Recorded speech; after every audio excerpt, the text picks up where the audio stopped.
Hello আর্জেন্টিনার fan ফলোয়াররা, কি অবস্থা সবার, কেমন আছেন? আজকে আমি আর্জেন্টিনার পতাকা লাগাবো, কিভাবে লাগাবো সম্পূর্ণ ভিডিওটি আপনারা দেখতে থাকেন। প্রথমে আমি গিয়েছিলাম আমাদের রূপগঞ্জের বুলতাগাছিয়া মার্কেটে একটি বিশাল বড় আর্জেন্টিনার পতাকা আনার জন্য।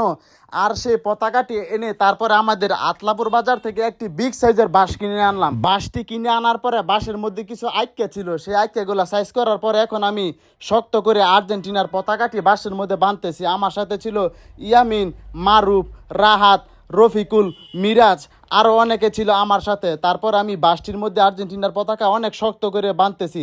বাঁধার পর এখন আমি আর্জেন্টিনার পতাকার মধ্যে রাত্রে যাতে লাইট জ্বলে সেই জন্য আমি আর্জেন্টিনার পতাকার মধ্যে লাইট দিয়ে দিব। আর্জেন্টিনার পতাকার মধ্যে লাইট বসাইতে গিয়ে অনেক সমস্যা হয়েছিল, কারণ এটা হচ্ছে কারেন্টের কাজ। কারণ একটু 19-20 হলে পরবর্তীতে আর লাইট জ্বলবে না।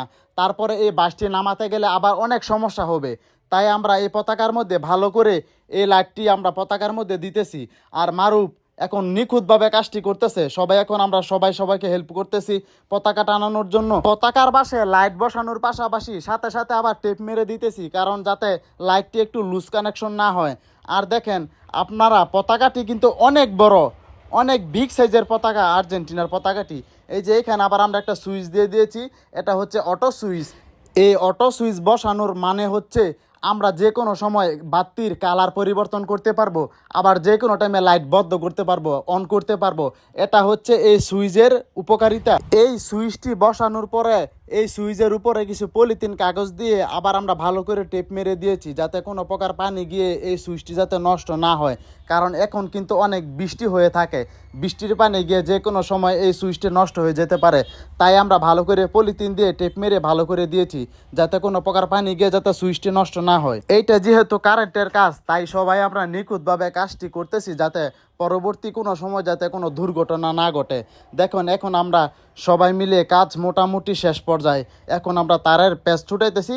এখন সর্বশেষে আমরা পতাকাটি গাছের মধ্যে উঠাবো। দেখেন আমরা সবাই কিন্তু সবাইকে হেল্প করতেছি পতাকা ওঠানোর জন্য। এই যে মারুফ এখন টিনের চালের উপরে উঠেছে, আর উপরে হৃদয় আছে। এখন প্রায় আমাদের কাজ শেষ। এখন কাজ হচ্ছে মারুফ এবং হৃদয়ের। তারা দুইজনে কিন্তু এই আর্জেন্টিনার পতাকাটি ভালো করে এই আম গাছের মধ্যে বাঁধবে। দেখেন আপনারা সবাই, কাজটি কিন্তু অনেক কঠিন। ভিডিওর মধ্যে আপনারা দেখতেছেন যে অনেক সহজ, সবাই মিলে করে ফেলেছি, কিন্তু প্রায় 3 ঘন্টা ধরে কিন্তু আমরা এই প্রসেসিংয়ের কাজ চলছে। নিজের প্রিয় দলের জন্য একটু কষ্ট করব, কোনো সমস্যা নাই, কিন্তু পতাকাটি গাছের মধ্যে টানানোর পরে যেভাবে উঠতেছে, আমার কাছে মনে হচ্ছে যে এবারকার বিশ্বকাপও আমাদের প্রিয় দল আর্জেন্টিনাই নিবে। তাই আমি বলি, আর্জেন্টিনার যত ফ্যান ফলোয়াররা আছেন সবাই আমার এই ভিডিওতে সাড়া দিবেন। দেখেন এটা হচ্ছে রাত 12টা বাজে। দেখেন লাইটটি জ্বালানোর পরে কত সুন্দর দেখা যাচ্ছে আর্জেন্টিনার পতাকাটি। আর পতাকাটি তো অসাধারণভাবে উঠতেছে। এটা হচ্ছে সকালের ভিউ। দেখেন কত সুন্দর দেখা যাচ্ছে আমাদের প্রিয় দল আর্জেন্টিনার এই পতাকাটি। আর আমার এই ব্লগ ভিডিওটি যদি আপনাদের কাছে ভালো লেগে থাকে, তাহলে ভিডিওটি অবশ্যই আপনারা সবাই শেয়ার করে দিবেন। আপনারা এত পরিমাণ এই ভিডিওটি শেয়ার করবেন যাতে সারা বিশ্বে এই ভিডিওটি ভাইরাল হয়ে যায়।